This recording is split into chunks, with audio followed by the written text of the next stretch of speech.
প্রিয় দর্শক বন্ধুরা, এই মুহূর্তের জন্য আপার প্রাইমারি থেকে ঘোষিত শূন্যপদ 14,339টিকে কেন্দ্র করে আজ এই মুহূর্তে দাঁড়িয়ে উঠে আসছে সবথেকে বড় একটি খবর আপডেট।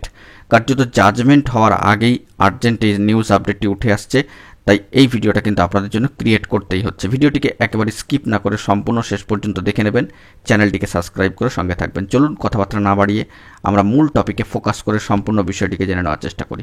অত্যন্ত গুরুত্বপূর্ণ একটি খবর আপডেট। কার্যত একেবারে অগস্ট মাসের শুরুতেই ঘোষিত শূন্যপদ, কমিশনের ঘোষিত শূন্যপদ এই 2016 আপার প্রাইমারি রিক্রুটমেন্ট প্রসেসের 14,339টি শূন্যপদকে কেন্দ্র করে। তো সেই দিক থেকে যে বিষয়টি জানা যাচ্ছে যে আপার প্রাইমারির ক্ষেত্রে প্রথম দফায় কাউন্সেলিং শেষ করা যোগ্য শিক্ষক পদপ্রার্থীদের জয়েনিং এবং নিয়মিত কাউন্সেলিংয়ের মাধ্যমে নিয়োগের দাবিতে ধর্মতলায় মাতঙ্গিনী হাজরা মূর্তির পাদদেশে চাকরি প্রার্থীদের অবস্থান ধর্না গত শনিবার 600তম দিনও কিন্তু অতিক্রম করে গেল।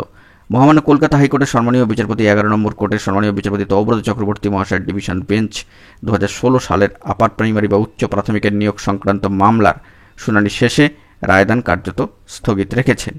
2019 সালের 14ই মার্চ মহামান্য কলকাতা হাইকোর্টে ওই মামলা দায়ের করা হয়েছিল। তারপর একাধিকবার কিন্তু বেঞ্চ বদল হয়েছে এই ম্যাট কেসের ক্ষেত্রে। তো দেখা যাচ্ছে যে পশ্চিমবঙ্গ আপার প্রাইমারি চাকরিপ্রার্থী মঞ্চের সম্মানীয় সভাপতি মহাশয় সম্মানীয় সুশান্ত ঘোষ মহাশয় জানাচ্ছেন যে রাজ্যের প্রান্তিক এলাকার জুনিয়র হাই স্কুল ও উচ্চ প্রাথমিক বিদ্যালয়গুলি কার্যত বন্ধ হওয়ার মুখে, বন্ধ হচ্ছে কেবল শিক্ষকের অভাবে, এবং সেখানে 14,339টি শূন্যপদে অবিলম্বে জয়েনিং এবং নিয়োগ সম্পন্ন হলে স্কুলগুলোকে মূল স্রোতে কিন্তু ফিরিয়ে আনা সম্ভব হবে। এমনই বার্তা উঠে আসছে, যেখানে কার্যত ঘোষিত শূন্যপদের সংখ্যা আরেকবার কিন্তু সামাজিক গণমাধ্যমে এবং সামাজিক পত্রপত্রিকায় যেটি উঠে আসছে, কমিশনের ঘোষিত শূন্যপদ 14,339টি। যারা জয়েনিংয়ের অপেক্ষায় রয়েছেন তারা কিন্তু চাইছেন দ্রুত জয়েনিংয়ের অর্ডারটি আসুক এই ম্যাট কেসের যে জাজমেন্ট হবে সেখানে। যারা সিট আপডেটের অপেক্ষায় রয়েছেন তারা চাইছেন সিট আপডেটের অর্ডার আসুক। যারা সেকেন্ড ফেজ কাউন্সেলিংয়ের অপেক্ষায় রয়েছেন তারা চাইছেন দ্রুত অর্ডার আসুক, যাতে করে ধাপে ধাপে কাউন্সেলিং পর্বগুলো সম্পন্ন করা যায় বা সুষ্ঠুভাবে সেগুলোকে শুরু করা যায়।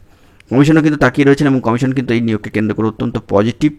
কারণ একটি বিষয় জানা যাচ্ছে যে কমিশন কিন্তু সদর্থক বার্তা দিচ্ছেন, সামাজিক গণমাধ্যমে সেগুলো উঠে আসছে যে কমিশনের সম্মানীয় চেয়ারম্যান সাহেবও চাইছেন এবার এর একটা ফয়সালা হোক। মহামান্য আদালতের রায় এলেই কিন্তু সবটা হবে, রায় যেমনটা উল্লেখিত থাকবে সেভাবেই কিন্তু কার্যক্রম চলবে।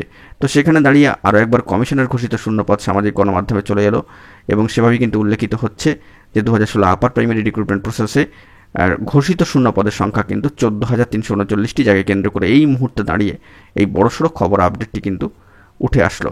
তো সেক্ষেত্রে পরবর্তী ক্ষেত্রে সিট আপডেট হবে কি হবে না বা কতটা হবে সেটা পরবর্তী অর্ডার এলেই কিন্তু বোঝা যাবে। আপাতত অর্ডার আসা পর্যন্ত আমাদেরকে অপেক্ষা করতেই হচ্ছে। দেখা যাক পরবর্তী ক্ষেত্রে কি খবর আপডেট উঠে আসে। এখন এই পর্যন্ত গুরুত্বপূর্ণ আপডেটগুলি পাওয়ার জন্য চ্যানেলটিকে সাবস্ক্রাইব করে সঙ্গে থাকুন। ধন্যবাদ।